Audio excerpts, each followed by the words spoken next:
Hello everyone, my name is Laxmi Venkatesh and I welcome you all to Gateway2World's podcast.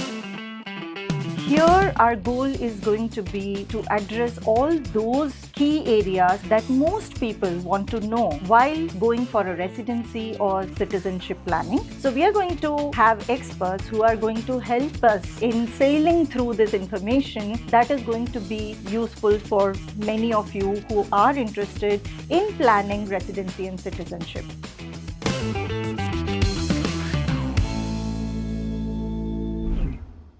Hello everyone, I'm Laxmi Venkatesh. Welcome to the podcast.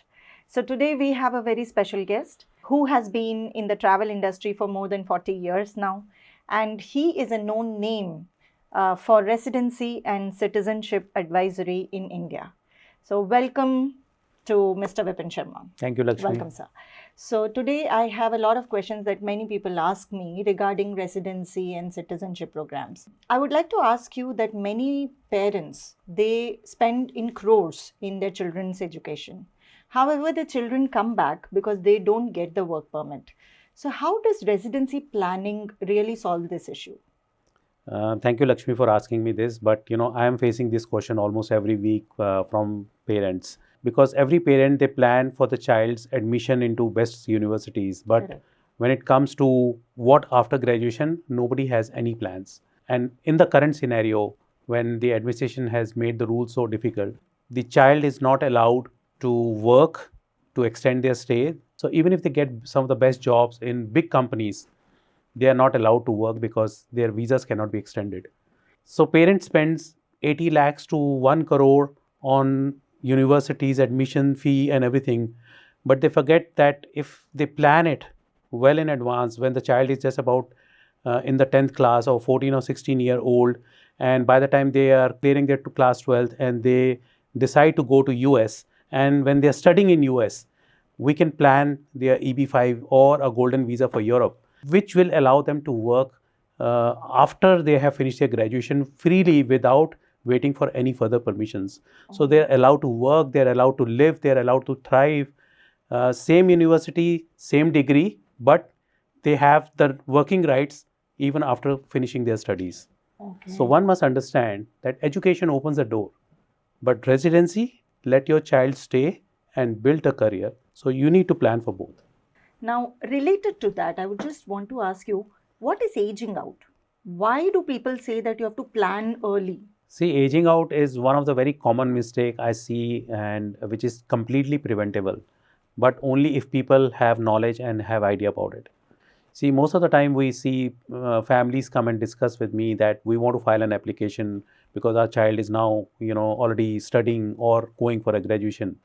And I ask them, how old is your child? And they say that, okay, he's getting 21 next month or in next 2-3 months. Yeah. So I simply have to say, sorry, you are too late to file the application, because your child should be under 21 when you are filing the application, not when your application is already been processed.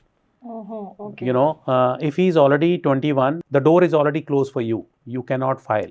Will the child be included after that, or he'll have to, apply separately? So he has to apply on a separate category, on a separate application, and which can take maybe more years for him to get the residency permission. But all this can be avoided if you have taken the action just maybe 1 year before.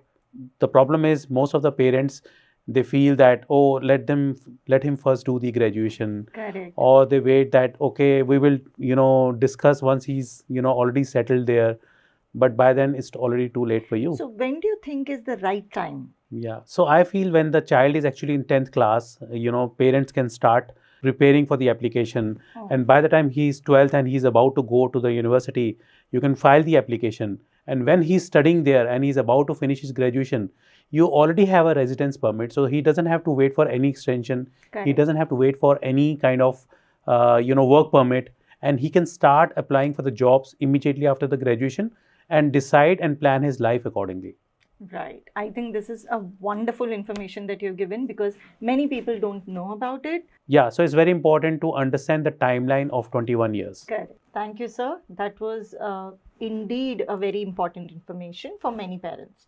Now, when it comes to graduation, You were saying that once the child has, completed graduation, getting into top universities, which is like 2 to 3% of acceptance rate, it is tough. Getting a work permit is even tougher, you know. So how does residency help in this? This is a very interesting question, Lakshmi, and I have parents, coming very often, coming and discussing this thing with us. The numbers don't make any logical sense unless you understand the system first. And the system says that your child may have worked very hard and he's got through some of the best universities where very few students are able to get through. But the system does not allow him to stay there. As per the current rules, he has to come back to his country, apply for a work permit. He may get it, but in most of the cases today, their students are not getting it.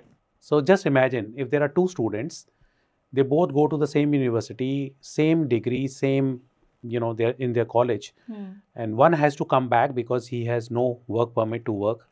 The other one has a plan already with him, and he has already worked on his residency, and he's in a position to take all those jobs and move further in his career. So that is the difference between residency and without residency. So how would you explain this in terms of the paths that people can look at? So as an expert, I will say there are two paths. First one, you go as an international student, you finish your graduation, and you come back to your country and you see how you want to move further in your career.